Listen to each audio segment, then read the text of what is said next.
Okay, welcome all of you here today for the session. It is on Vedic mathematics by Shefali Joshi ma'am. Shefali Joshi ma'am का मैं actually हम दोनों साथ में पढ़े हुए हैं वैदिक मैथमेटिक्स को। वैदिक मैथमेटिक्स मतलब हमारा एंशियंट मैथमेटिक्स, जो हमारे जो मैथमेटिशियंस थे इंडियंस, भारतीय मैथमेटिशियन जो उन्होंने इवॉल्व किया हुआ है, वो मैथमेटिक्स को इंट्रोड्यूस करवाएंगे। और कुछ ऐसे शॉर्ट ट्रिक्स दिए हैं हमारे मैथमेटिशियन ने कि जिससे हम बहुत ही इजीली कैलकुलेशन, जैसे मल्टीप्लिकेशन हो गया, डिवीजन हो गया, या अदरवाइज कुछ ज्योमेट्री के कुछ शेप्स हैं जो हमारे यहाँ पे ऑलरेडी इवॉल्व हो चुके थे पहले, बट वो पेपर वर्क में पुट अप नहीं हो पाए थे, इसलिए हमारा जो इंडियन मैथमेटिक्स है वो हमेशा कभी फोकस में नहीं आ पाया, और हमने हमेशा ग्रीक मैथमेटिक्स और बाकी मैथमेटिक्स को पढ़ा हुआ है। तो यहाँ पे आपके सामने में आ रहे हैं वैदिक मैथमेटिक्स को बहुत ईजी तरीके से प्रेजेंट करने के लिए और मैथ्स को बहुत ईजी बनाने के लिए। मैं पर्सनली मैडम को जानता हूँ, जितना भी जानता हूँ, एक बहुत अच्छे टीचर है, उनके पास टीचिंग स्किल बहुत अच्छे से भरी हुई है। इसके पहले भी हमने उनको कॉलेज में बुलाया था अंडर द मैथमेटिक्स क्लब, उन्होंने एक लेक्चर दे चुके हुए वैदिक मैथमेटिक्स के ऊपर, जहां पे उन्होंने मल्टीप्लिकेशन को बहुत आसान बनाया था और डिवीजन को भी, और साथ ही कुछ और ऐसे ट्रिक्स बताए थे कि जो कंप्यूटर एग्जामिनेशन के हिसाब से बहुत अच्छे थे। तो यह जो लेक्चर है आपको आज डेफिनेटली मतलब फायदेमंद रहने वाला है, और आप इसको पेशेंटली सुनिए। अगर आपको कोई भी डाउट हो, दिक्कत हो, तो आपको उसको कमेंट बॉक्स में, चैट बॉक्स में डालना है। So over to you Shefali ma'am, thank you. Thank you Satish sir. First of all कि सारे स्टूडेंट्स लोगों से एक रिक्वेस्ट है कि आप लोग आपका वीडियो बंद रखिए और साथ में ऑडियो भी, कि जिसकी वजह से आप लोगों को कहीं पर भी डिस्टरबेंस नहीं आएगा। ठीक है, हम चाहते हैं वैदिक गणित का प्रचार करना। अब वैदिक गणित, सबसे पहले आप लोगों को प्रश्न आया कि वैदिक गणित क्या है। कहीं ऐसा तो नहीं है कि ये कहीं वेद से संबंधित है, या भी ऐसा भी सोच रहे होंगे कि अब ये क्या पढ़ने में आ गया। ऐसा कुछ भी नहीं है। वैदिक गणित ये अपनी ही एक पुरानी, बहुत प्राचीन, हम पुरानी भी नहीं बोल सकते, बहुत प्राचीन तरीका है कि जिससे हम लोग गणित, जो भी आपके प्रॉब्लम्स होते हैं, addition, subtraction, multiplication, division, arithmetic का ही नहीं, अलजेब्रा साथ में ज्योमेट्री का भी, हर तरीके से कहीं ना कहीं अगर समझ में नहीं आया तो ऐसा लगता है क्या आ गया है बीच में।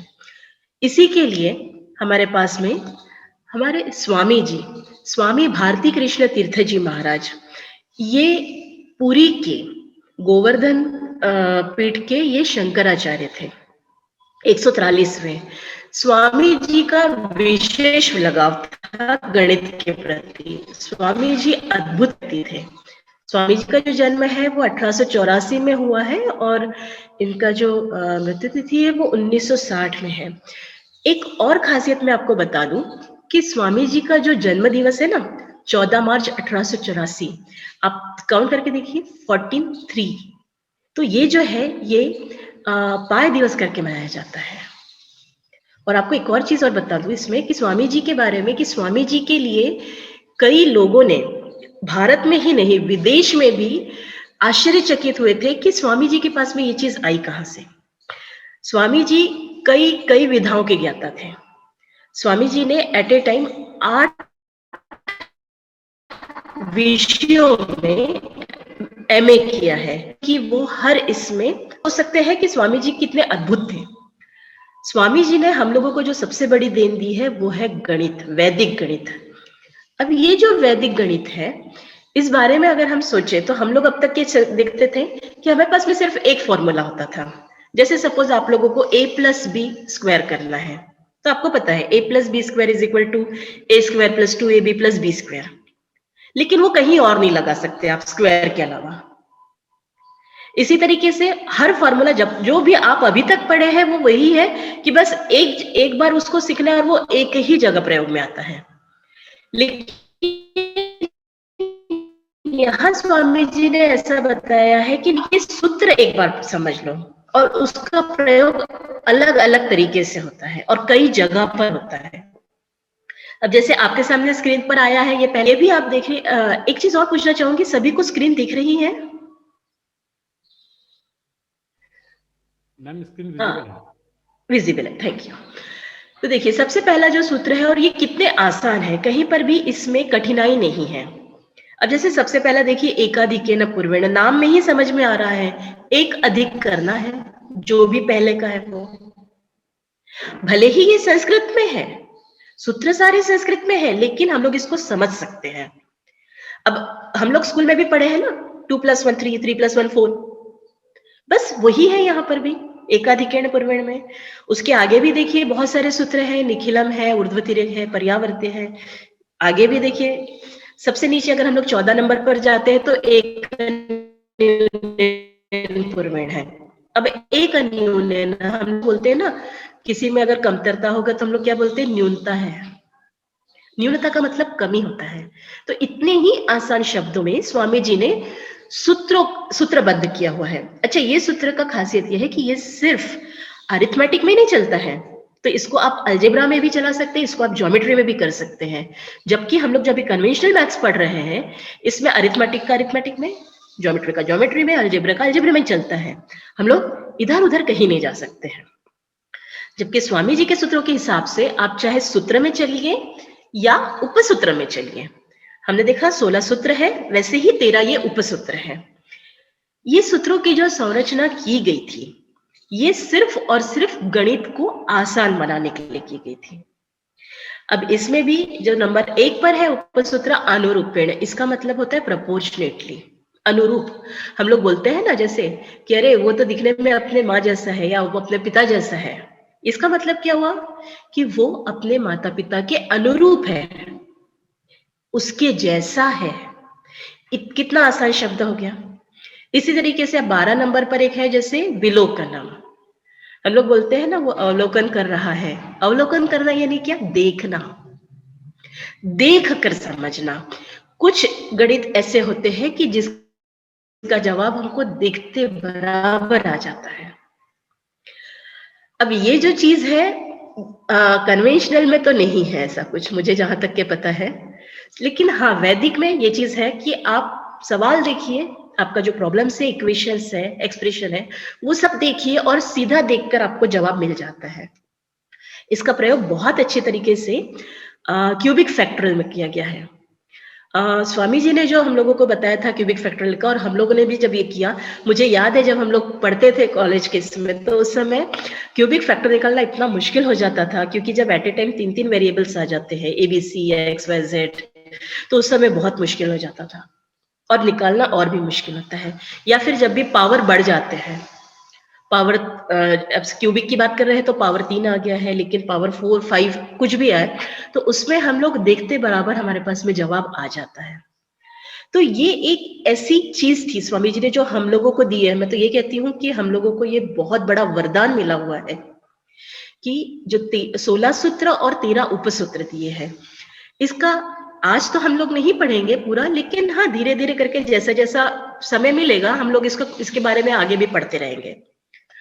अब हम लोग अपने थोड़ा एक्चुअली एप्लीकेशन पोर्शन की तरफ जाते हैं। सूत्र के बारे में तो ठीक है, लेकिन एप्लीकेशन पोर्शन में आप लोग देखिए, ये तो खैर स्कूली लेवल का है, अब आप लोग कॉलेज लेवल पर आ गए, फर्स्ट ईयर के स्टूडेंट हैं, तो आप लोगों को बड़ा मजा आ रहा होगा कि ये क्या पढ़ा रहे हैं। लेकिन ये एक मेथड मैं आपको बता रही हूँ कि 15 मल्टीप्लाइड बाय 15 है। सूत्र देखिए एकाधिकेन पूर्वेण है। एकाधिकेन पूर्वेण का मतलब होता है 1+1, ठीक है। तो कोई भी 1, आइदर आप मल्टीप्लायर या मल्टीप्लिकेंट का कोई भी 1 को आप 1 से बढ़ा दीजिए, उसको 1 से प्लस करिए। तो हमने क्या किया, 1 मल्टीप्लाइड बाय 1+1, तो वो हो गया 2। So 1 multiplied by 2 is equal to 2। ये हमारा हो गया लेफ्ट हैंड साइड, है ना। यहाँ पर ये लेफ्ट हैंड साइड में हो गया। अब राइट हैंड साइड में आइए आप, 5 मल्टीप्लाइड बाय 5 इज 25। सो 25 ये हमारा जैसे का वैसा रहेगा 225। ये एक प्रोसीजर है, ये एकदम इजी मेथड है। हम इसी तरीके से थोड़ा आगे चल के देखते हैं। अब ये लोग आप लोग कोशिश करिए थोड़ा, मैंने तो जवाब भी लिख दिया है। अब जैसे 25 मल्टीप्लाइड बाय 25 किए, क्या होगा इसमें, 2 मल्टीप्लाइड बाय 3 हो जाएगा। सो 2 multiplied by 3 is 6। 25 is always constant, वहां आपको देखने की जरूरत नहीं है। आपको सिर्फ और सिर्फ ये जो लेफ्ट हैंड पोर्शन है ना, सिर्फ यही कैलकुलेशन भरना है, बाकी ये जो है ये कांस्टेंट रहेगा हमेशा के लिए। नेक्स्ट 35 का देखिए आप, 35 मल्टीप्लाइड बाय 35। सो क्या करना है, 3 को 1 से बढ़ा देना है, एकाधिकेन करना है। सो 3 + 1 4। सो 3 मल्टीप्लाइड बाय 4 इज 12। सो 1225। आप लोग जब आगे कॉम्पिटिटिव एग्जाम्स वगैरह कुछ देंगे ना, तो इसमें आपको ये सारी चीजें काम में आती है। इसी तरीके से आप खुद ही करके देखिए, 45 मल्टीप्लाइड बाय 45, 45 मल्टीप्लाइड बाय क्या आएगा, इट्स 4 मल्टीप्लाइड बाय 5, सो 2025। इसी तरीके से हम 95 तक के पहुंच सकते हैं ना। 55 मल्टीप्लाइड 55 क्या हो जाएगा, 3025। और 65 का स्क्वायर क्या हो जाएगा, 7 6 42, 4225। 8 का वैसे देखिए 8 9 72, सो 7225। 95 का बहुत ही आसान है, 95 multiplied by 95, that means 9 multiplied by 10, सो 9025। यहाँ देखिए 9025 आ गया। Next is 105। 105 मल्टीप्लाइड बाय 105, ये नहीं सोचना कि ये सिर्फ और सिर्फ 2 डिजिट्स के लिए होता है। जहां कहीं भी 5 आएगा और उसका स्क्वायर करना है, हर जगह एकाधिकर्ण पूर्वेण काम में आता है, हर जगह। जहां जहां इसका सिर्फ एक ही चीज है कि इसमें यूनिट प्लेस में 5 चाहिए। अगर यूनिट प्लेस में 5 है तो आप डायरेक्टली एकाधिकर्ण पूर्वेण सूत्र लगा सकते हैं, ठीक है। अब देखिए नेक्स्ट हम लोग ने लिया है 105, सो 105 मल्टीप्लाइड बाय 105 हो जाता है 10 मल्टीप्लाइड बाय 11, सो हमारे पास में आ गया 11025। Next is 19। अब तक के आप लोग यही सोच रहे थे ना कि 2 3 4 तो ये तो बड़ा आसान आसान चल रहा है, 10 भी आ जाएगा, 9 भी आ जाएगा, लेकिन सपोज 19, 195 मल्टीप्लाइड बाय 195 है, सो 19 प्लस 120 हो गया। अब मैंने 20 तो नहीं लिया, मैंने क्या किया, 19 मल्टीप्लाइड बाय 2 कर दिया, पहले जीरो को तो जैसे के वैसे रख दिया। सो 19 मल्टीप्लाइड बाय 2 करके हमारे पास में आ गया 38, सो 38025 हमारा आंसर आ गया। हम थोड़ी और बड़ी संख्या की तरफ चले जाए तो 1005 मल्टीप्लाइड बाय 1005, सो क्या हो गया हमारे पास में 100 multiplied by 101, so 100 multiplied by 101 ही हमारे पास में हो जाता है 101।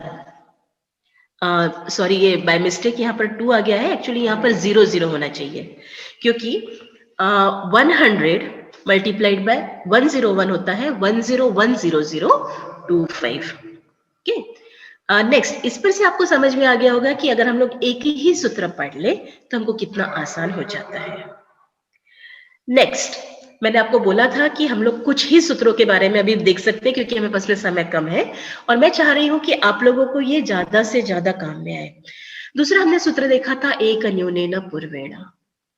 एक अन्यूनेन का मतलब होता है लेस देन 1, जो प्रायर हमारे पास में नंबर है उसका लेस देन 1 करना है। इसमें सिर्फ कंडीशन एक होती है कि एक कोई भी जो रहेगा मल्टीप्लायर और मल्टीप्लिकेंट, उसमें से जो दूसरा वाला कोई भी एक, तो कोई भी नंबर हो सकता है, लेकिन जो दूसरा वाला हो वो 9 या 9 की सीरीज में ही रहना जरूरी है। ये कंडीशन है इसकी। जैसे हमने पहले वाला देखा था, एकाधिकर्ण पूर्वेण में 5 चाहिए था, स्क्वायरिंग कोई भी हो लेकिन यूनिट प्लेस में 5 चाहिए।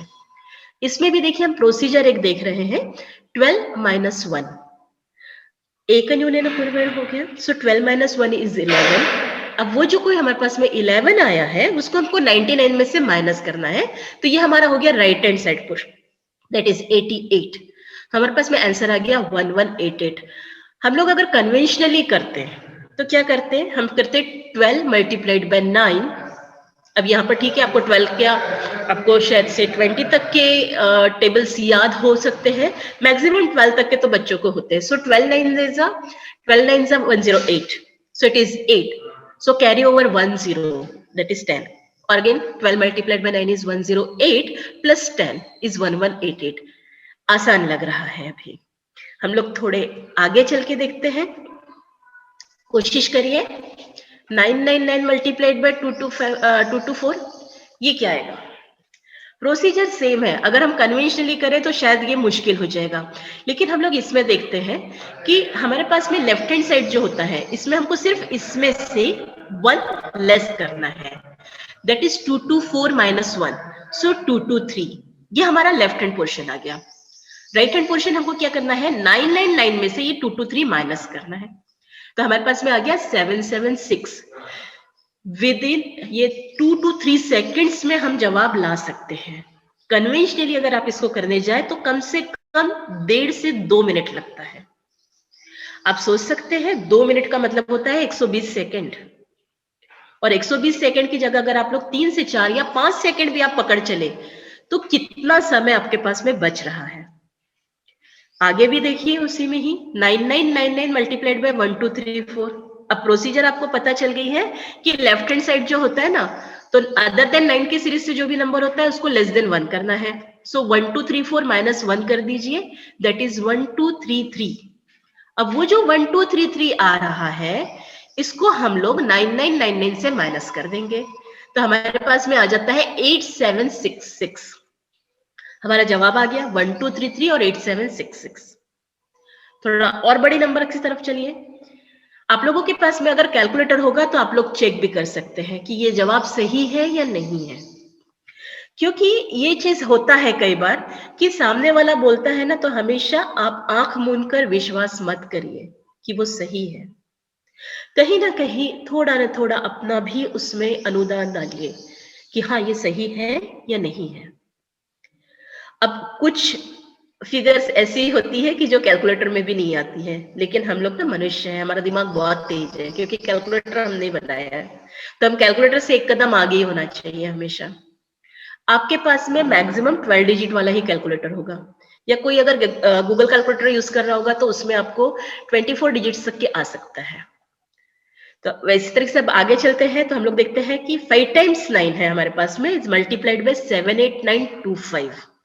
इतनी बड़ी फिगर अगर आप लोग कैलकुलेशन करें कन्वेंशनल से तो समझ सोच सकते हैं, अगर मैं आपको अभी समय दूं तो कितना समय लगेगा करने में। कन्वेंशनली करिए आप, तो शायद से हम आज का जो वर्कशॉप है ना इसमें हम इस तरीके से मुश्किल से 4 या 5 ही प्रॉब्लम कर पाएंगे, लेकिन वैदिक गणित से हम इसको सेकेंड्स में कर सकते हैं। मैक्सिमम 5 या मैक्सिमम 6 सेकेंड, उसके ऊपर नहीं लगता है, क्योंकि आपको एक बार तरीका पता चल जाता है। अब यहाँ पर एक मैंने सबसे लास्ट वाला जो दिया है ना, आप इसको सोचिए, 9 टाइम्स 9 मल्टीप्लाइड बाय 1 2 3 4 5 6 7 8 9। इतनी बड़ी एक संख्या है जिसको हमको मल्टीप्लाई करना है, तो ये बहुत आसान हो गया। मैंने आपको बताया था क्या करना है, ये जो संख्या है ना इसमें हमको लेस देन 1 करना है, ठीक है। 1 2 3 4 5 6 7 8 9 जो है इसमें हमको लेस 1 करना है, तो हमारे पास में आ गया 1 2 3 4 5 6 7 8 8। 2 बार 8 8 आएगा ना, क्योंकि 9 माइनस 1 इज 8। अब क्या करना है, ये जो कुछ भी आया है हमारे पास में लेफ्ट हैंड साइड में, उसको हमको राइट हैंड साइड में लेने के लिए 999 से उसको सबट्रैक्ट करना है। सो 9 minus 1 is 8, again 9 minus 2 is 7। इस तरीके से जब हम करते जाएंगे तो हमारे पास में एक नंबर आ जाएगा। गुड। नेक्स्ट, ऊर्ध्व तिर्यकभ्याम। अब ऊर्ध्व का मतलब, ये भी फिर से सूत्र है और बहुत आसान सा सूत्र है। ऊर्ध्व का मतलब होता है ऊंचा, सीधा सीधा जाना। आप लोगों ने ये जब देखा, ये जो शब्द है ना, ये जनरली जब कोई पतंग उड़ाता है या कोई खंबा खड़ा है या फिर जब रॉकेट वगैरह ऊपर जाता है सीधा सीधा, तो उस समय ऊर्ध्व ये शब्द आप लोगों ने सुना होगा। ऊर्ध्व का मतलब होता है ऊपर उठना। तिर्यक, बातचीत करते समय हम लोग बोलते हैं वो तो बहुत तिरछा है, टेढ़ा है, बस यही चीज यहां पर भी है। यहां पर भी ऊर्ध्व का मतलब ऊपर उठना होता है और तिर्यक का मतलब टेढ़ा टेढ़ा चलना होता है। अब ये जो चीज है हमारे पास में, हमने एक बहुत छोटी सी संख्या लिया है समझने के लिए, दैट इज 12 मल्टीप्लाइड बाय 33। फिर से 12 का भी टेबल आ सकता है, 3 का भी टेबल आ सकता है आप लोगों को, क्योंकि अब आप लोग बहुत बड़े स्टूडेंट्स हैं इसलिए। लेकिन हम लोग अगर बाय प्रोसीजर चलते हैं तो हमारे पास में आएगा 3 मल्टीप्लाइड बाय 1, पहला वाला। वैदिक गणित की एक और खासियत है कि आप लेफ्ट हैंड साइड से भी शुरू कर सकते हैं, जबकि कन्वेंशनल जो है वो सिर्फ और सिर्फ राइट हैंड साइड से चलता है। यहाँ पर आप लेफ्ट राइट कैसे भी चलिए, कोई प्रॉब्लम नहीं है। इवन आप बीच में से भी शुरू कर सकते हैं। कभी कभी इच्छा होती है ना, क्या हमेशा सीधा सीधा चलते रहना चाहिए, कुछ उल्टा भी चल के देखें। पढ़ते समय कई बार होता है, इवन आप लोग जब मोबाइल में किताबें पढ़ते हैं या कुछ पढ़ना चाहते हैं तो हमेशा बैठ कर नहीं पढ़ते हैं ना, कभी लेट कर भी पढ़ लेते हैं, कभी अधलेटे होकर भी पढ़ लेते हैं, कभी कभी बाहर जाकर भी पढ़ लेते हैं, जैसी मर्जी हो वैसी। बस वैदिक गणित भी वैसी है, चाहे जैसा उसको चला लो। बहुत फ्लेक्सिबल है वैदिक गणित, इतना फ्लेक्सिबल तो मैंने और अब तक के गणित में नहीं देखा है। चलिए हम लोग आते हैं फिर से अपने गणित पर। अब यहाँ पर हम लोगों ने देखा है वर्टिकली हम चलते हैं तो 1 मल्टीप्लाइड बाय 3 वो हो जाता है 3। ये हमारा एक्सट्रीम लेफ्ट हैंड पोर्शन है। अब मिडल में हमको, अब देखिए 1 और 3 का दोस्ती तो हो गई है। नेचुरली जब आप लोग भी, आपको जो दोस्त होता है या उससे भी दोस्त आता है तो आप लोग उससे ज्यादा अच्छे से दोस्ती करना चाहते हैं, बस यहाँ पर भी वैसी है। सो हम लोग अब इसको क्रॉस वाइज करेंगे, यानी 3 मल्टीप्लाइड बाय 2 और 3 मल्टीप्लाइड बाय 1 करेंगे और वो दोनों को एडिशन करेंगे, तो हमारे पास में आ जाता है 3 + 6, ये आ गया हमारे पास में 9। तो हमारा मिडिल पोर्शन हो गया 9। अब हम लोग राइट हैंड साइड में जाते हैं। अब दोस्ती तो हो गई है, वो दो एक में को नहीं जानते इसलिए उनकी भी दोस्ती करवा दो। कॉलेज में जब आप लोग नए नए आते हैं ना तब दोस्त बनाते चलते हैं, तो दोस्तों में इस तरीके से होता है, बस गणित भी वैसी दोस्त की तरह चलता है। अब 2 मल्टीप्लाइड बाय 3 की दोस्ती करवा दो तो 6 हो जाएगा, यानी 6 आ गया। हमारे पास में जवाब आ गया 396। ये हो गया अरिथमेटिक के बारे में। मैंने आपको इसके पहले भी अभी बताया था कि स्वामी जी के जो सूत्र है सिर्फ अरिथमेटिक नहीं, अलजेब्रा में भी वैसे ही चलेगा। अब दूसरा वाला बॉक्स देखिए, x + 2 मल्टीप्लाइड बाय 3x + 3, ये हो गया हमारा अलजेब्रा का। सेम अलजेब्रा में भी अरिथमेटिक की ही तरह जो हमने यहां पर किए हैं, सेम ऐसे ही यहां पर ये चल रहा है, कोई अलग मेथड नहीं है। जबकि इसको अगर हम कन्वेंशनल से करने जाए तो हमारे पास में बहुत लंबा चौड़ा आ जाता है, लेकिन हम लोग जब इसको वैदिक से करते हैं तो हमारे पास में देखिए, हमने पहले वर्टिकली मल्टीप्लाई किया है, that is x multiplied by 3x, तो हमारे पास में आ गया 3x²। फिर हमने इसको क्रॉस वाइज कर दिया, सो x multiplied by 3 is 3x, now 3x multiplied by 2 is 6x, so 3x + 6x is 9x, and the last one is 2 multiplied by 3 is 6। हमने यहां देखा अरिथमेटिक और अलजेब्रा दोनों में ही एक जैसा सूत्र चल रहा है। अब यहां पर आप लोग सोच रहे होंगे कि ये तो एक ही वेरिएबल था, इसके लिए ठीक है। आप 2 वेरिएबल के इसमें चलिए, देखिए 2 वेरिएबल में क्या होता है। अब ये हम लोगों ने, हाँ ये हमारा देखिए इसमें कन्वेंशनल का मैंने करके रखा है। कन्वेंशनल में हम लोग क्या करते हैं, पहले हमने देखो 3y को मल्टीप्लाई किया 2y से, सो 3y multiplied by 2y is 6y²। Again 3y multiplied by x is 3xy, ये हमारा कन्वेंशनल हो गया।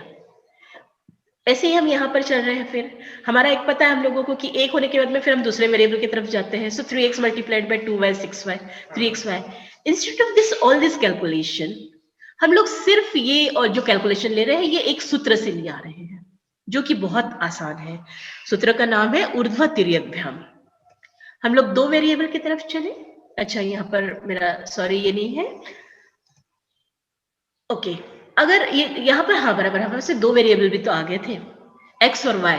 इसी तरीके से अगर आपके पास में 3 भी आ सकता है, 4 भी आ सकता है, काम ये वैसे ही करेगा ऊर्ध्व तिर्यकभ्याम। इसी तरीके से अभी तक के हमने देखा अरिथमेटिक और अलजेब्रा। अब आप लोगों के दिमाग में ये भी आ रहा होगा कि 2 जगह तो आ गया, क्या ये ज्योमेट्री में भी आएगा? बिल्कुल सेम सूत्र से हम ज्योमेट्री भाग का भी सॉल्व करते हैं। ज्योमेट्री में अब आप लोगों को, आप लोग इंजीनियरिंग के स्टूडेंट हैं तो आप लोगों को ज्योमेट्री का पोर्शन बहुत बड़ा होता है।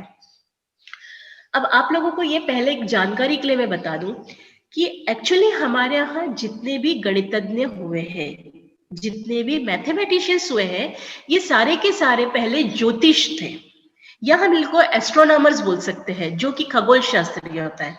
एस्ट्रोनॉमर्स का काम क्या था कि ये लोग जितने भी जो ग्रह नक्षत्र तारे होते हैं ना, जिसका अभी बहुत अच्छे से पढ़ाई चल रही है, ये सबकी पढ़ाई करते थे और उसका जो कैलकुलेशन होता था, वो कैलकुलेशन के लिए वो लोग गणित का, यानी कैलकुलेशंस के लिए उन्होंने गणित का लाया। कुछ स्टूडेंट से रिक्वेस्ट है कि वो लोग अपना वीडियोस बंद रखें। अब देखिए यहाँ पर मैंने एक लिखा हुआ है बोधायन का शुल्ब सूत्र। हमारे ऋषि मुनि बहुत प्रगत थे। प्रगत का मतलब होता है कि वो बहुत एडवांस थे, हम लोग उनके हिसाब से थोड़े बैकवर्ड हैं। आप लोगों को शब्द अच्छा नहीं लगेगा, मैं जानती हूँ, लेकिन आप सोचिए उस समय उनके पास में इतने अच्छे कैलकुलेटर, कोई कैलकुलेटर नहीं था, कोई उनके पास में इंटरनेट और ये सब चीजें नहीं थी, ऐसे कोई आपके पास में जितनी भी एक्सेसरीज होती है ऐसे कुछ नहीं थी। फिर भी वो लोग क्या बोलना चाहिए, वर्बली हर चीज का कैलकुलेशन कर सकते थे। अब ये जो बौधायन ऋषि थे, ये हुए हैं 800 BC, बिफोर क्राइस्ट 800। इनका एक सूत्र है। अब आप लोग को जो एक्चुअली फिगर दिख रही है, आप लोग सोच रहे होंगे कि ये तो पाइथागोरस की है, क्योंकि आप लोगों ने इसको पाइथागोरस का ही पढ़ा है।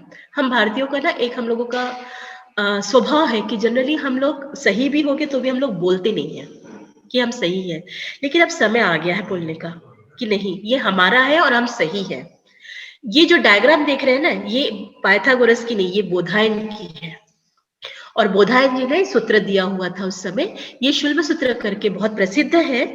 दीर्घस्य अक्षणा रज्जुः पार्श्वमानी तिर्यंकमानी च यत् पृथक भूते कुरुतः तद उभयम करोति। इसका मतलब ये होता है कि आप कोई भी एक स्क्वायर राइट एंगल ट्रायंगल लीजिए, उसका जो सबसे बड़ी है, सबसे बड़ा जो लेंथ होता है वो कौन सा होता है? हाइपोटेनियस का। सो हाइपोटेनियस से एक स्क्वायर बनाइए, उसके साथ में ही जो आपकी दो साइड होगी, दैट इज आप लोग ए साइड बोल सकते हैं और दूसरा बी साइड बोल सकते हैं, आप उसका भी एक स्क्वायर बनाइए। तो ये जो दो स्क्वायर है ना, इसका एग्जैक्ट आपका जो सबसे बड़ा वाला स्क्वायर आता है उसके बराबरी का होगा। यहां मैंने फिगर ये जानबूझ के लिया है स्क्वायर वाला, दैट इज 3 मल्टीप्लाइड बाय 3, क्योंकि आप लोगों को पता है 3 square plus 4 square is equal to 5 square. आप लोग इसको पाइथागोरस करके जानते हैं, that is A square plus B square is equal to C square, और X square plus Y square is equal to Z square. Actually ये कुछ और नहीं है, ये जो है ये है 3 स्क्वायर अगर हम लोग करते हैं, यहाँ पर एक्चुअली इसका प्रूफ भी है, दैट इज 3 स्क्वायर यानी 9, 4 स्क्वायर का मतलब होता है 16, सो 9 plus 16 is 25, 25 is the square of 5, बराबर है। 5 का जो स्क्वायर होता है वो 25 होता है। तो ये जो चीज है ये हमारे पास में बिफोर क्राइस्ट 800 आ चुकी थी, जबकि पाइथागोरस ये बिफोर क्राइस्ट 250 माना जाता है। अब आप सोच सकते हैं बिफोर क्राइस्ट 250 और before Christ 800 near about 550 years का डिफरेंस है उसमें। 500 550 साल 700 साल पहले अगर ये चीज उनके पास में थी तो यानी ये कितने प्रगत थे। ये जो चीज है शुल्भ सूत्र, शुल्भ का मतलब होता है रस्सी। अब पहले ना स्केल और ये सब चीजें नहीं हुआ करती थी, तो कैलकुलेशन किस चीज से होता था? अंगुल, जो हम लोग उंगलियां कहते हैं ना हम लोगों की, दैट इज अंगुल।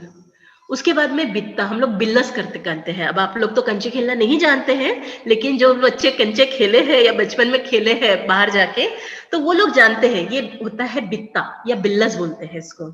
उसके बाद में होता है एक हाथ, एक हाथ के बाद में बोलते हैं मानव।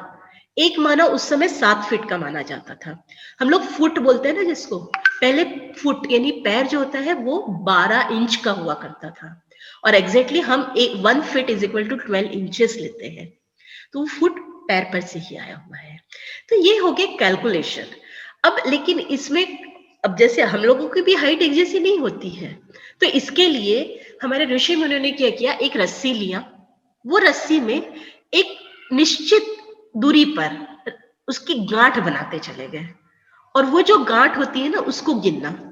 तो एक तरफ ले लिया हमने 3 गांठ, तीसरे गांठ से फिर दूसरी तरफ से हमने 4 गांठ गिन लिया, उसके बाद में हमने 5 गांठ गिन लिया, हमारे पास में एग्जैक्टली राइट एंगल ट्रायंगल बन जाता है, और उसका कैलकुलेशन भी आ गया है। ये इतना आसान सा था, हम लोग विदाउट स्केल कुछ नहीं कर सकते। कितनी मुश्किल है ना ये जो चीज होती है ये हमारे पास में थी, और जो हम लोग उसको छोड़ के दिया। हम नेक्स्ट स्लाइड पर आते हैं। हम लोग बात कर रहे हैं ऊर्ध्व तिर्यक भ्रमण सूत्र की। उसका जो प्रयोग है ये ज्योमेट्री में किस तरीके से होगा ये हम लोग को देखना है। अब यहाँ पर हम लोग देख रहे हैं कि हमारे पास में एक टेबल आ गया है, ये आप लोगों को पता है सभी को, sine, cosine, tangent, secant, cosecant या सेक कॉस बोलते हैं आप लोग इसको। अब ये जो है कोसेक वगैरह, इसमें मैंने दूसरे इसमें देखिए दिया हुआ है, ये संस्कृत के शब्द है, जा, कोज्जा। अब टेंजेंट में ना कई बार स्कूलों में बड़ी मुश्किल आती थी, शायद आप लोगों की भी आई होगी कि टेंजेंट ये क्या होता है, लेकिन आप इसका अगर आप लोग संस्कृत में शब्द देखेंगे, स्पर्श। स्पर्श का मतलब होता है कहीं कोई एक जगह पर स्पर्श हो। तो आप लोग ये अच्छे से जानते हैं कि जो सर्कल होता है, circle is a made of regular, in regular distance में जो होता है पॉइंट से वो बनता है, और टेंजेंट जो होता है ना वो कोई भी एक ही पॉइंट को टच करके जाता है। टेंजेंट का मतलब आप लोगों को किसी ने बताया है कि सिर्फ टचिंग होता है? लेकिन देखिए, वो यहाँ तो वहां तो आप लोगों ने सबने बाय हार्ट किया होगा, हर चीज रट्टा मार के किया होगा, लेकिन जब आप समझ के करते हैं इसको तो अब आप लोगों को देखने नहीं पड़ेगा। स्पर्शजा का मतलब होता है कहीं एक इससे वो स्पर्श करके निकल रही है। इसी तरीके से कोस्पर्शजा यानी ठीक उसके अपोजिट साइड से जो है ना वो दूसरी तरफ से जो जाएगी वो कोस्पर्शजा होती है। छेदिका का मतलब आप लोग जानते हैं उसको छेद करना यानी 2 पॉइंट से हमेशा होता है वो। टेंजेंट ये ऑलवेज 1 पॉइंट रहेगा, वैसे ही छेदिका ये हमेशा 2 पॉइंट से होगी। मैंने यहाँ ऊपर जानबूझ के एक लिखा हुआ है, देखिए, BPH that is base perpendicular and hypotenuse. अब ये आप लोगों ने किस तरीके से याद किया पता नहीं, लेकिन एक सबसे आसान वाला मैं आपको बता दूं। पंडित बद्री प्रसाद यानी PBP, ये आपके पास में आ गया, PB और P, पंडित बद्री प्रसाद। उसके नीचे आप लोग लिखेंगे हरी हरी बोल, दैट इज HHB। सोना, that is SCT, S for Sai, C for cos, T for 10। अब इस तरीके से अगर आप लोग याद करेंगे तो आप लोग कहीं पर भी गड़बड़ा नहीं जाएंगे। अब हर बार थोड़ा कई बार मुश्किल हो जाती है, कुछ चीजें तो याद रहती है। साइन cos 10 में प्रॉब्लम नहीं होता है, प्रॉब्लम आता है cot sec cosec में, कि H/B है कि H/P है, फिर B/P है कि P/B है। ऐसे समय ऐसे कुछ शॉर्टकट ट्रिक्स ना हमेशा अपने खुद के बनाना, कि जिससे आप लोगों का कहीं पर भी फॉर्मूला ना गड़बड़ाए। अगर आप लोगों का फॉर्मूला गड़बड़ाता है तो आपका इक्वेशन कितना भी सही हो, आपने स्टार्टिंग की वैल्यूज ही अगर गलत ली है तो आगे पूरा का पूरा गलत हो जाएगा। ये जो संस्कृत के शब्द है यहाँ देने का एक ही रीजन है कि आप लोगों को अब इसके आगे गलतियां कहीं नहीं करनी है। अगर आप लोग समझ कर आगे बढ़े तो आप लोगों को ये बहुत आसान हो जाएगा। हम लोग नेक्स्ट स्लाइड पर चलते हैं। यहाँ पर मैंने कुछ चीज दी हुई है। अब हम लोग ट्रिपलेट के बारे में बात करेंगे, क्योंकि शुल्ब सूत्र ये पूरा का पूरा जो चलता है वो ट्रिपलेट में चलता है। मैंने इसके पहले भी बोला था, ऊर्ध्व तिर्यकभ्याम जो सूत्र है ये ज्योमेट्री में भी जैसे का वैसा आता है। अब यहाँ पर मैंने देख लिया है ट्रिपलेट ऑफ θ1। अब ट्रिपलेट में हमको XYZ लेना है, जबकि हमारे जो पहले 6 रेशियोज है वो XYZ पर ही होते हैं, दैट इज बेस, परपेंडिकुलर और हाइट, हाइपोटेनियस। कुछ लोग परपेंडिकुलर को हाइट भी करके लेते हैं, यहाँ पर हम लोग इसको परपेंडिकुलर ही बोलेंगे। दूसरा आप लोगों ने एक और चीज देखा होगा कि आप लोगों को जो ट्रिग्नोमेट्री था वो था ट्रिग्नोमेट्रिक सर्क्यूलर फंक्शन करके। जो सर्क्यूलर फंक्शन है उसका रीजन ये है कि ये सारे के सारे प्रूफ जो है ये सर्कुलर पर सर्कल पर आए हुए हैं, और स्पेशली बोधायन जी ने जो दिया हुआ है, ऋषि बोधायन जी का जो है वो सर्कुलर पर देने की वजह से वो बहुत क्लियर हो गया कि ये क्यों आता है, कैसे आता है। बाय हार्ट करने की जरूरत नहीं है। कई लोग बहुत सारी चीजें बाय हार्ट करते हैं, उतना बाय हार्ट मत करिए। आप लोग थोड़ा एक बार समझ ले तो आप लोगों को आगे का बहुत आसान हो जाएगा। स्लाइड पर देखिए आप लोग, आपके पास में θ1 है XYZ, that is base, perpendicular, hypotenuse. दूसरा हमने लिया है θ2। अब θ2 आ गया हमारे पास में X1 Y1 Z1, क्योंकि बेस, परपेंडिकुलर, हाइपोटेनियस तो ये हर जगह पर रहेगा। अब नीचे मैंने देखिए कुछ और दिया हुआ है, दैट इज θ1, या फिर आप उसको अल्फा बीटा भी कर सकते हैं। अब θ1 प्लस θ2, θ1 प्लस θ2 क्या आएगा हमारे पास में, हम लोगों ने वर्टिकली चलना है। हमारे पास में सूत्र था ऊर्ध्व तिर्यकभ्याम का, तो ये दोनों को वर्टिकली हम लोगों को मल्टीप्लाई करना है, दैट इज X1 और Y1 एट ए टाइम करिए। लेकिन अगर यहाँ पर प्लस की साइन है तो यहाँ पर आप पहले देंगे माइनस की साइन। ये हमारे पास में आ गया बेस। दूसरा हम परपेंडिकुलर का देते हैं। अगर हमारे पास परपेंडिकुलर अब कैसे आएगा, क्रॉस वाइज, तो क्रॉस वाइज मल्टीप्लाई करिए, that is X1Y plus XY1, ये हमारे पास में हो गया क्रॉस वाइज। अगेन लास्ट वाला जो है वो वर्टिकली ही मल्टीप्लाई होगा, दैट इज ZZ1। ये हम जब दो कोई एंगल को या दो कोई लाइंस को ऐड कर रहे होंगे तो आता है। लेकिन अगर हमको सब्ट्रैक्ट करना रहा तब सब्ट्रैक्ट करना रहा तो सेम वैसी है, सिर्फ ये साइन चेंज हो जाती है। अगर यहाँ पर हम लोग सब्ट्रैक्ट कर रहे हैं तो हमारा जो पहला हमने वर्टिकली मल्टीप्लाई किया था वो ऐड हो जाएगा, और जो हमने क्रॉसवाइज मल्टीप्लाई किया था वो हमारा सब्ट्रैक्ट हो जाएगा। अब ये अगर चीज आपको समझ में आ गई है तो इसमें से आप सोचिए कि आप चाहे आपके पास में cos x माइनस वाई हो या sin x माइनस वाई हो या x प्लस वाई हो या tan हो, cot हो, 6 रेशियो में से कोई भी हो। जैसे यहां पर देखिए sin अल्फा प्लस बीटा है, तो आप sin अल्फा प्लस बीटा जो है ये आपके पास में डायरेक्टली इसके आंसर आ जाएंगे। क्यों? क्योंकि आपके पास में बेस परपेंडिकुलर हाइट ये ऑलरेडी आपके पास में आ चुका है। इस पर से आप जितने भी आपको कैलकुलेशंस करने हैं इस तरीके के, ये आप इजीली कर सकते हैं। अब तक के क्या होता था, साइन अल्फा का मतलब क्या होता है पहले देखते जाए, फिर मल्टीप्लाइड बाय करना है साइन बीटा। ये होगा नहीं होगा, सही आएगा नहीं आएगा, लेकिन अगर आप सूत्र के हिसाब से ये स्लाइड एक बार आप बना लेते हैं तो आप लोगों को कैलकुलेशन पोर्शन बहुत आसान हो जाता है। ये जनरली हम लोग जब पढ़ाते हैं ज्योमेट्री केस में, स्पेशली मैं ट्रिग्नोमेट्री पर ज्यादा जोर देती हूँ, क्योंकि ट्रिग्नोमेट्री ये ऐसी चीज है कि यहाँ पर पूरा का पूरा खेल ना बेस परपेंडिकुलर हाइपोटेन्यूज पर होता है। अगर आपने एक्स वाई जेड का सही तरीके से यूज नहीं किया तो आप लोगों का सोचिए, आप लोगों का रेशियोज अगर बदल गए हैं तो उसके नाम भी वहां बदल जाएंगे। जैसे आपका नाम है और आपका एक परिचय है, यानी अगर आपके दोस्त लोग नाम लेते हैं आपका तो आप ही की फिगर सामने आती है, किसी और की नहीं। वैसे ही ज्योमेट्री में भी होता है कि हर एक का अपना अपना एक शख्सियत है। शख्सियत का मतलब होता है कि जैसे साइन का मतलब होता है परपेंडिकुलर अपॉन हाइपोटेनियस, वो ही होना चाहिए।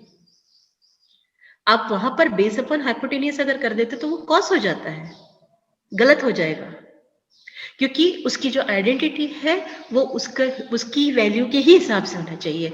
ये अगर चीज सही तरीके से हुई तो आपका कहीं पर भी गलती नहीं होगी। ये आप लोग कर चुके हैं। आप लोग के पास में कुछ भी है, मैंने ये कुछ उदाहरण के तौर पर यहाँ पर रखा हुआ है कि साइन रहे चाहे कॉस रहे चाहे टेन रहे, कहीं पर भी आपको प्रॉब्लम नहीं आएगी। अब इसके अलावा समझ लीजिए अगर मैंने सेक को सेक और कॉट दे दिया तो मेरे ख्याल से तीन चीज आपके पास में अगर आ गई है तो आप 6 रेशियोज में से कैसे भी चल सकते हैं, कुछ भी कर सकते हैं। ये चीज सीखना जरूरी था। नेक्स्ट स्लाइड में देखिए मैंने कुछ और आइडेंटिटीज लिखी है, ये आप लोगों को बाय हार्ट भी है। Sine square theta is equal to 1 minus cos square theta, ये सब आप लोग प्रूफ करते थे। अब ये हम लोगों ने एक ट्रिपल के हिसाब से कर दिया है। अब ट्रिपलेट जो है ना ये एक्स वाई जेड, इसका आप लोग ये चीज देखिएगा कि X square plus Y square is equal to Z square होता है। इसी तरीके से अगर मैं Z square minus X square करूं तो वाई स्क्वायर मिलेगा, या Z square minus Y square करूं तो एक्स स्क्वायर मिलेगा। ये चीज आप लोगों को कोई भी दो वैल्यूज होगी तो तीसरी वैल्यू आपको निकालते आती है। अगर आप ये तीन वैल्यूज एट ए टाइम निकाल कर ट्रिपलेट कर लेते हैं तो आप लोगों को कोई भी इक्वेशन रहे वो आसानी से आप लोग कर सकते हैं। मेरा मुख्यतः जोर जो है वो ये देने में जा रहा है कि आप लोग सूत्र यानी फॉर्मूले आप लोग अब तक के याद करते थे। अब जो फॉर्मूले हैं वो याद करने की जरूरत नहीं पड़ना चाहिए, एक बार आप समझ लीजिए उसको। और अगर आप लोग एक फॉर्मूला समझ लेते हैं तो फॉर्मूला में आप लोगों को यहां पर स्पेशली मैं वैदिक के बारे में बात कर रही हूं तो एक ही फॉर्मूला आप हर जगह पर यूज कर सकते हैं।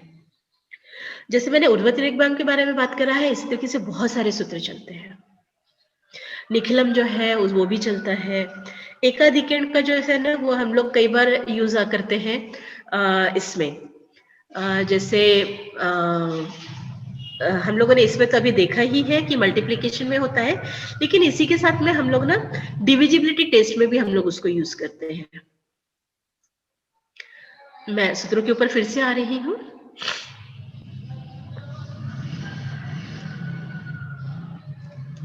हाँ, अब ये सूत्र में देखिए, ये एकाधिकरण पूर्वण जो हमारा पहला सूत्र है, तो इसका हम प्रयोग करते हैं डिविजिबिलिटी टेस्ट में। अब डिविजिबिलिटी टेस्ट ये आप लोगों को स्कूली लेवल पर हुआ करता था, अभी तो नहीं है, लेकिन इसका प्रयोग और भी कई जगह होता है। स्पेशली आप लोगों को बहुत तकलीफ ही होगी जब आप लोगों ने स्कूली लेवल पर 1/19 वगैरह याद किया होगा। 1/19 में क्या होता था, दैट इज 1 को डिवाइड करना है 19 से, इतना लंबा चौड़ा चलता था, लेकिन हम लोग उसको क्या करते हैं, +1 कर देते हैं। सो 19 + 1 हो जाता है 20। 20 के बाद में हम लोग उसको कर देते हैं 0.1 डिवाइडेड बाय 2। तो 0.1 डिवाइडेड बाय 2 हम लोगों को बहुत आसान हो जाता है, और उसका वही जवाब आएगा जो 1/19 का आता है। तो इस तरीके से एकाधिकरण पूर्वण का प्रयोग हम लोग फ्रैक्शन में भी करते हैं। डिविजिबिलिटी टेस्ट हो गया, मल्टीप्लिकेशन हो गया, फ्रैक्शन हो गया, और भी कई जगह प्रयोग में आता है। इसी तरीके से निखिलम भी बहुत जगह पर प्रयोग में आता है। हम लोग सब्ट्रैक्शन में भी उसका प्रयोग करते हैं, मल्टीप्लिकेशन में तो खैर करते ही हैं, ऐसे ही हम लोग अरिथमेटिक अलजेब्रा में दोनों में करते हैं। तीसरा स्पेशली ऊर्ध्वतिरेक भ्याम में बताने का रीजन ये था, क्योंकि ये आप लोग अगर इसको एक बार पढ़ ले अच्छे से, तो ये आप लोगों को तीनों ही इसमें काम में आएगा, अरिथमेटिक अलजेब्रा, ज्योमेट्री, तीनों जगह पर। परावर्त्य का भी वैसी ही है कि परावर्त्य ये हम लोग डिवीजन में यूज करते हैं, स्पेशली अरिथमेटिक में तो ये है, लेकिन अलजेब्रा में सिर्फ और सिर्फ परावर्त्य योजित ही आता है। इसका मतलब होता है कि साइन को चेंज कर दो। ट्रांसपोज एंड अप्लाई उसका मतलब है इंग्लिश में कि जो कोई भी साइन आपकी आती है प्लस और माइनस की, उसको चेंज कर दो। प्लस है तो माइनस कर दो, माइनस है तो प्लस कर दो। अगली बार कभी अगर जैसे समय मिलेगा तो मैं उसमें कभी आप लोगों को डिवीजन का स्पेशली हम लोग करेंगे, तो उस समय मैं आपको उसका बताऊंगी। शून्य साम्य समुच्चय इसका जो है ये होता है स्पेशली साइमल्टेनियस इक्वेशन में, कि कोई भी एक अगर हमारा रेशियो में है, सपोज 2x + 3y = 12, और दूसरा अगर हम लोग ले लेते हैं दैट इज 3x + 4y = 16, तो 3:12 ये हो गया हमारा रेशियो 1:4 का। इसी तरीके से 4y = 16 जो है that is also ratio of 1:6, 1:4 sorry. So हमारा जो रेशियो अगर 1:4 का आ गया है, तो हम उसको दूसरा जो है वो हमारा 0 पर आ जाएगा, x जो है ना वो हमारा 0 हो जाएगा। हम लोग डायरेक्ट सूत्र का एप्लीकेशन कर रहे हैं यहाँ पर, जबकि आप लोग क्या करते हैं, आप लोग कोई एक की वैल्यू को है वो बराबरी पर लेकर आएंगे, मल्टीप्लाई करके या डिवाइड करके, और फिर उसके बाद में आप लोग उसको एडिशन सब्ट्रैक्शन करके आप लोग उसको लाते हैं। तो इतना सब जो कैलकुलेशन होता है, ये सारा का सारा कैलकुलेशन हम लोग विदिन सेकेंड्स पर सूत्रों के द्वारा ला सकते हैं, बशर्ते आप लोगों को सूत्रों का अभ्यास करना पड़ेगा। सूत्रों का अभ्यास इतना भी कठिन नहीं है जितना अभी आप लोगों को पढ़ते समय लग रहा है, क्योंकि अभी आप इससे अपरिचित हैं। धीरे धीरे करके देखिए, हर एक से परिचय थोड़ा समय लेता है। एक बार जब दोस्ती हो जाती है ना, उसके बाद में सबका सब आसान हो जाता है। मुझे वैदिक गणित सबसे ज्यादा पसंद इसलिए है क्योंकि शायद मैं इसमें मुझे ज्यादा आसानी से मैं समझ सकती हूँ। दूसरी चीज, ये कोई जादू नहीं है, वैदिक गणित का हर इसका प्रूफ है, और हम जहां पर प्रूफ देते हैं जिसको हम प्रमाणित कर सकते हैं, वो चीज जादू नहीं होती है। इसका सभी का प्रयोग ना सारे ट्यूशन क्लास वाले करते हैं। आप लोगों ने 12th की इसमें ट्यूशंस लगाई होगी, तो इसमें से कुछ चीजें आप लोगों ने वहां पर पढ़ा होगा, स्पेशली ऊर्ध्वतिरेक भ्याम के बारे में बात कर रही हूँ, लेकिन आप लोगों को सूत्रों की जानकारी नहीं दी गई है। ये बताया गया है कि एक स्पेशल मेथड है, यह हमारी मेथड है, लेकिन ये कभी मत भूलिएगा कि गुरुवरियों का आशीर्वाद जो होता है ना, वो हमेशा साथ में चलता है, कि आप अगर उनका नामस्मरण करते रहे तो। मैंने स्वामी जी को अपना गुरु माना है। आज स्वामी जी तो हम लोगों में से 1960 में निकल चुके हैं, लेकिन स्वामी जी को जिंदा रखने वाले जितने भी लोग अब तक के थे, ये जो किताब है, मैं स्पेशली एक चीज आपको और बताना चाहूंगी कि ये जो किताब, ये जितना भी हमने अब तक के जो देखा ना, हमारे पास में एक बहुत छोटी सी किताब है, कुछ 350-400 पन्नों की वो किताब है, वैदिक मैथमेटिक्स करके। उसमें हमारे पास में ये सब चीजें दी हुई हैं। स्वामी जी ने आखिरी समय में, अब आप सभी विद्यार्थी नागपुर के हैं, इसीलिए मैं आपकी जानकारी के लिए एक और चीज बता दूं कि नागपुर में तेलंगखिड़ी जो एरिया है, वहां पर भारतीय कृष्ण विद्या विहार BKVV करके एक स्कूल है। उसी की कंपाउंड में स्वामी जी का आश्रम है। निश्चित आप लोग एक बार वहां जाइए। वहां जाने के बाद में आपको जो अनुभूति मिलेगी वो समझ में आता है कि स्वामी जी का आज भी पावर जिंदा है। मैं वहां पर कई बार गई हूँ। वहां पर जाने के बाद में मुझे मन की शांति मिलती है। दूसरा, वहां मुझे बहुत सारे सवालों के मुझे जवाब मिलते हैं। आज भी अगर कोई चीज नई अगर सीख रही हूँ और अगर समझ में नहीं आई, तो स्वामी जी की किताब खोलने के बाद में मुझे वो चीज वहां मिलती है। आप सोच सकते हैं, जो किताब 100 साल लगभग, हाँ, एक और चीज बता दूं कि ये जो किताब अपने पास में है, ये स्वामी जी ने आखिरी समय में चातुर्मास में, ये जो शंकराचार्य लोग होते हैं, ये लोग चातुर्मास में प्रवास नहीं करते हैं। ये लोग कहीं एक ही जगह पर स्थिर हो जाते हैं। तो स्वामी जी चातुर्मास में नागपुर में थे। नागपुर में इनकी तबीयत थोड़ी खराब होने की वजह से इनको बॉम्बे ले जाया गया और वहां पर मलाबार हिल में इनकी समाधि है। तो आखिरी समय में उन्होंने ये जो किताब लिखी वैदिक मैथमेटिक्स, ये नागपुर में ही लिखी गई है। ये किताब जो है, इसकी संकल्पना लेकिन स्वामी जी ने 1911 से 1918 में, यानी आज से 100 साल से भी ज्यादा समय में उसकी संकल्पना की थी। और ये जो 16 आप सूत्र सामने हैं आपके, ये हर एक की एक एक किताब थी, एक एक ग्रंथ थे, जो आज हमारे पास नहीं है। 16 ग्रंथों का अभ्यास अगर हम करते, हमारे पास होते अगर आज, और अगर हम अभ्यास करते उसका, तो हम कितना आगे जा सकते थे।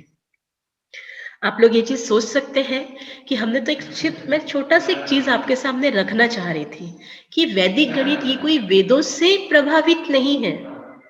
वेदों से शब्द लिया गया है, लेकिन ये जो शब्द है, ये हम लोग हमारे व्यवहारिक जीवन में इसका प्रयोग करते हैं और इन्हीं शब्दों से ही शब्द जो अर्थ है वैसे ही उसका अनुरूप वो चल रहे हैं। कहीं पर भी उसका कुछ और अर्थ नहीं निकल रहा है, वो अपने शब्दों के मुताबिक ही चल रहे हैं। तो ये जो इसकी सरलता है, इस सरलता की वजह से ये मुझे बहुत प्रिय है। और मुझे, जो मेरी छोटी सी बुद्धि है ना, यहाँ समझने में मुझे बहुत आसान हो जाते हैं। मैं चाहूंगी कि आप लोग भी इसका अभ्यास करें, क्योंकि इसका प्रयोग आज के जो है, चंद्रयान गया था, आप लोगों को पता होगा। वो जो चंद्रयान का जो गणित था, उसमें वैदिक गणित का प्रयोग किया गया था। जो गोवर्धनपुरी के अभी हाल के शंकराचार्य हैं, निश्चलानंद सरस्वती महाराज, इन्होंने वो कैलकुलेशन किया था। और वो कैलकुलेशन की वजह से हम लोग बहुत कम पैसों में, बहुत कम, हमारा जो खर्चा था वो सबसे कम था जो हमने चंद्रयान भेजा और जिसमें हम लोगों को सफलता मिली।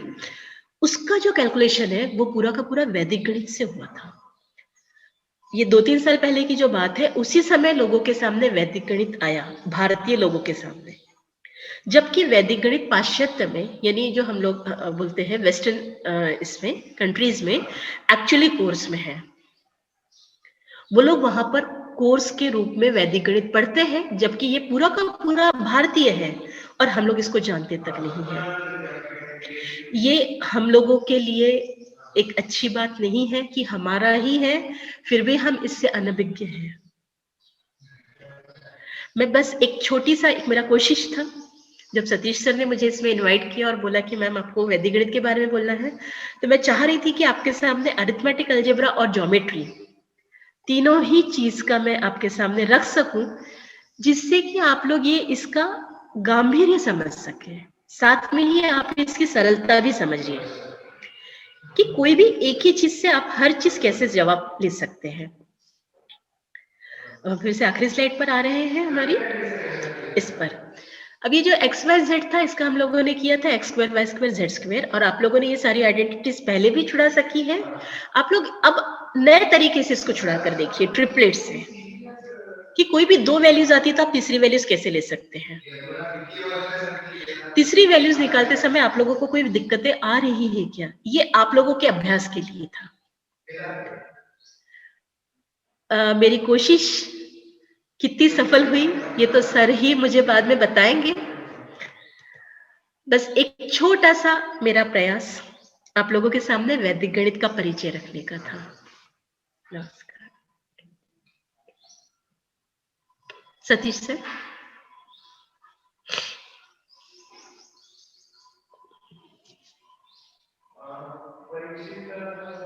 Okay. Thank you so much, madam, for your wonderful lecture and the wonderful session. And really, we have enjoyed it. And कुछ आपने जो स्टार्टिंग में बहुत ही मल्टीप्लिकेशन के सिंपल से आपने जो सूत्र बताए थे वो मुझे भी रिवाइज हो गए और मेरे लिए भी बहुत अच्छा है कि मैं दोबारा उसको सीख लिया, वो भी आपके थ्रू। आप का जो टीचिंग स्किल है मैं हमेशा उसको अप्रिशिएट करता हूँ कि आप बच्चों को हमेशा बांध के रखते हैं, पकड़ के रखते हैं। मैंने इस मीटिंग में भी देखा कि सभी बच्चे आखिरी तक जुड़े रहें और पूरा सीखने का प्रयास करते रहें। तो आपका जो इंट्रोडक्शन था आज वैदिक मैथमेटिक्स के ऊपर बहुत ही प्यारे तरीके से आपने दिया और कुछ जो सूत्र थे उसको आपने संस्कृत में पढ़ा, मतलब लिख के उसके बाद में उसका जो कैलकुलेशन था उसे पर्टिकुलरली समझाया। तो मैं बहुत बहुत धन्यवाद दूंगा आपका कि आपने हमारा जो इनविटेशन स्वीकार किया और आप यहाँ पे लेक्चर आए। और हम आशा करते हैं कि इसके बाद आप और कुछ अच्छे लेक्चर्स हमारे बच्चों के सामने में प्रेजेंट करेंगे, बिकॉज बच्चे अभी भी आपको सुनने के लिए डेफिनेटली इच्छुक है कि वो और चाहते हैं कि मतलब आप उनको इजी ट्रिक्स दे ताकि बहुत इजीली हम कैसे इसको सॉल्व कर सके। बिकॉज मैं देखा जब मैथमेटिक्स क्लब में आपने कुछ लेक्चर्स दिया था तो उस समय आपने बहुत बड़े बड़े नंबर्स का मल्टीप्लिकेशन बहुत इजीली बता दिया था, वो कुछ और ट्रिक्स थी। तो इन बच्चों को भी आप उससे मतलब परिचित करवाइए। तो कुछ लेक्चर्स मैं सामने में रखूंगा तो आप जरूर आइएगा। बहुत बहुत धन्यवाद मैडम आपका। Thank you sir. Sir question अगर किसी के क्वेश्चंस हो गए तो ये पूछ सकते हैं, हम लोग उसके लिए 5 मिनट दे सकते हैं। या क्वेश्चन आंसर राउंड है ये, अगर हाँ, किसी को पूछना तो अगर चैट किसी को बॉक्स में आप क्वेश्चन पूछ पूछना सकते हैं। है तो आप पूछ सकते हैं।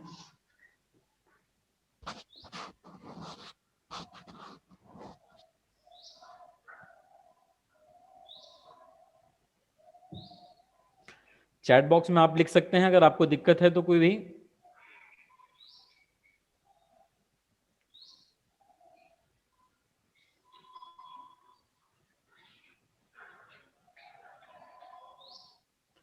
यहाँ क्वेश्चन मैम की, ओके। हाँ देख लीजिए चैट बॉक्स में। हाँ हाँ, इसमें मुझे एक सबसे पहला सवाल आया कि इसमें कुछ बुक्स है क्या? जी हाँ, स्वामी जी की जो एक बुक है अभी हमारे पास में वैदिक मैथमेटिक्स करके ये अवेलेबल है, लेकिन इसी पर आधारित हमारे पास में कई सारी बुक्स है। जैसे कि एक विश्वनाथ उनकलकर सर है बैंगलोर के, इनकी हमारे पास में एक मैजिकल मैथमेटिक्स करके एक बुक है और एक है 2 बुक्स हैं उनके पास में। तो हम लोग ये बुक को सबसे अच्छी बुक मानते हैं बेसिक के लिए। इसी के साथ में ही विद्या भारती कुरुक्षेत्र वालों ने निर्देशिका भाग 1 निर्देशिका भाग 2 जो कि हिंदी में है, इसे पब्लिश किया हुआ है। साथ में ही एक अहमदाबाद के बच्चू भाई रावल सर है जिनका 45 इयर्स का अनुभव है पढ़ाने का। तो इनकी जो बुक है ये है वैदिक मैथमेटिक्स करके, वैदिक गणित करके। तो ये भी एक बेसिक बुक है। इसके अलावा भी कई बुक्स है, जैसे डॉक्टर कैलाश विश्वकर्मा इनकी है, लेकिन ये हायर एंड्स की है ये बुक्स। कुछ और भी बुक्स है सीतारामाराव मुथुया सीतारामाराव सर की, इनकी भी बुक्स थोड़ी हायर एंड की है। तो आप लोगों को अगर बेसिकली अगर पढ़ना है तो आप लोग एक तो उनकलकर सर की बुक्स पढ़ सकते हैं, दूसरी आप लोग उनकलकर सर के साथ में निर्देशिका जो हिंदी में है ये भी पढ़ सकते हैं। बुक्स उनकलकर के, सर की मराठी में भी है, हिंदी मैम और बुक्स के नाम आप मुझे बता दीजिएगा, एक्चुअली ये मैं अपलोड कर लूंगा हाँ ऑन यूट्यूब चैनल, तो बुक्स के नाम वो लोग इजीली वहां से फिर देख सकते हैं। सो बिल्कुल इट विल ठीक बी है। Easy for them. हाँ और दूसरा ये एक और, लेक्चर मैं रखने वाला हूँ मतलब आपको यूट्यूब पे, तो जो भी अगर पीछे हो चुका है वो आप दोबारा बाद में देख सकते हैं बिल्कुल। स्टूडेंट्स। दूसरा एक चीज मुझे और पूछा गया है कि यूट्यूब चैनल पर है। हाँ, विद्या भारती विदर्भ के नाम से आप यूट्यूब चैनल पर ये करिएगा, उसमें आप वैदिक गणित कार्यशाला अगर इस नाम से जाएंगे तो उसमें मेरे 20 सत्र हिंदी में है, क्योंकि ये हमने लॉकडाउन में स्टूडेंट लोगों के लिए किया था, जो कि मुश्किल से 20-21 मिनट्स का एक एक है। उसमें हर एक सूत्र का हमने लगभग उसमें 12-13 सूत्रों का प्रयोग किया है अलग अलग तरीके से, और वहां पर वो दिया है। तो बेसिकली उसमें एडिशन सब्ट्रैक्शन मल्टीप्लिकेशन डिवीजन भी है, साथ में square, square root, cube, cube root, यानी 8 ऑपरेशंस जो है बेसिकली अरिथमेटिक के, ये उसमें है। विद्या भारती विदर्भ में वैदिक गणित कार्यशाला, इस नाम से मेरा यूट्यूब पर है। Okay, link I will provide to you, madam से लेके मैं लिंक आप सभी को डिस्ट्रीब्यूट कर दूंगा, नो बिल्कुल issue sir. For the link. दूसरा एक चीज मुझे और पूछा था, अभी क्वेश्चन आया है इसमें कि एक न्यूनेन पूर्वेण के लिए कंडीशन क्या है। कंडीशन ये है कि उसमें कोई भी एक नंबर तो कोई भी चलता है, लेकिन जो दूसरा है वो 99 के सीरीज में ही होना चाहिए। अभी यहाँ पर हमने जो लिया था दैट इज मल्टीप्लायर और मल्टीप्लिकेंट इक्वल नंबर के लिया था। इसमें दोनों तीनों तरीके होते हैं अलग अलग तरीके से, जैसे इसमें मल्टीप्लिकेंट कम डिजिट का भी हो सकता है, ज्यादा डिजिट का भी हो सकता है, ऐसे 3 प्रकार है, और ये तीनों ही मेरे उसमें दिया हुआ है ट्यूब में। यहाँ पर एक्चुअली मैं सिर्फ आप लोगों को एक चीज दिखाना चाहती थी कि सूत्रों का प्रयोग कितना आसान होता है, वो एक चीज था।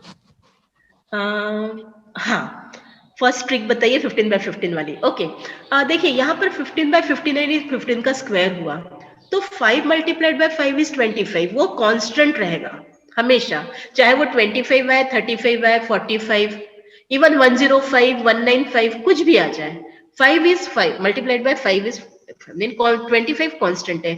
अब हम लोग, ये तो हमारा हो गया राइट हैंड साइड का। लेफ्ट हैंड साइड में क्या होता है, हम लोगों को जो भी नंबर है उसको +1 करना है। अब 15 वाला जो था उसमें हमने क्या किया, 1 मल्टीप्लाइड बाय 1 + 1 किया, तो वो हो गया 2।